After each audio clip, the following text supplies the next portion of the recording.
The joy of getting this far into a project then realising you haven't got the camera on.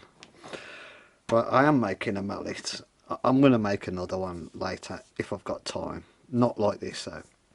This started out life as a pallet truck or pump truck wheel. You get a benefit of having two nice 20mm diameter bearings in this particular size. You can also get these in, this is HDPE, they're very tough. I made a mallet earlier out of HDPE from melted plastic and it's just not tough. This stuff is super tough, so it takes good bashing.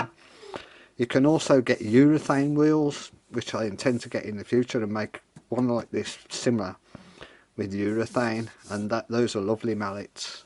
Very expensive if you buy one, but you can make them for probably about 20 quid. Okay, so what I've done, I've turned a nice, well, a handle with a palm swell. You need a palm swell really in a mallet. If you, depending on what you're doing, you can cradle the cap, the top like that, and use that mallet that way for very delicate cutting. But when you need a bit more poke, you pivot on this part of your hand, you pivot on the palm swell, and then you need a stop on the end so that when your hands get sweaty it doesn't slip out your hands easily. I like to keep, when I'm making a mallet, I like to keep centre marks so that I can recenter the mallet later on. If I find that I don't like something about it, I can modify. I could make that small. I can't make anything bigger, obviously. At the moment this is just a little bit too big in the palm of my hand there, so I'll just turn it down a bit, and when it's comfortable I'm going to call it done. Of course you get the joy of turning, clearing up all this stringy crap, and you're finished as well with this type of mallet. Now you don't want any sharp angles on your mallet. You can have a little swell, but you definitely, look at that, that's a nightmare.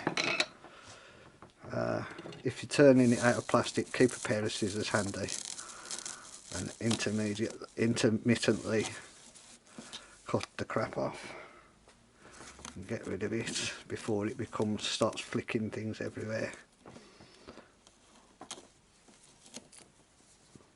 I think I'm nearly there with this anyway. A couple more cuts and I'll be happy with it. Oh, there's a weight. Right, how I made it, I turned the handle oversized in a chuck on a tenon on this end, and then drilled a hole in it, I think 15 or 16mm, and that's got a metal rod coming down just past the head of the mallet inside, and that gives it more weight. If you weigh the components before you start, decide on the weight of the mallet you want. You know how much weight to add. Brass is better if you've got any and can afford it.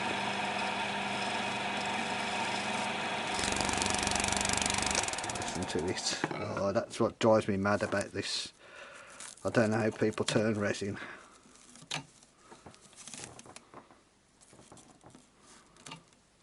And you can't pull that off. It's just a nightmare. I'll take one more cut and then I'll see how I feel.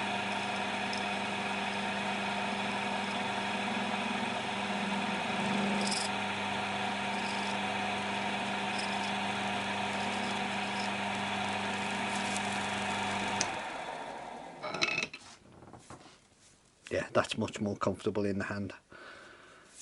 It's comfortable at the palm swell. I've already got that sorted out.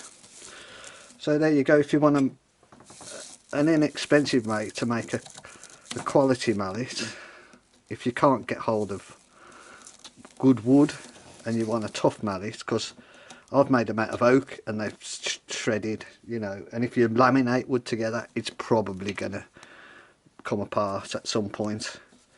So this is never going to come apart. It'll take years to whittle that HDPE down to you know.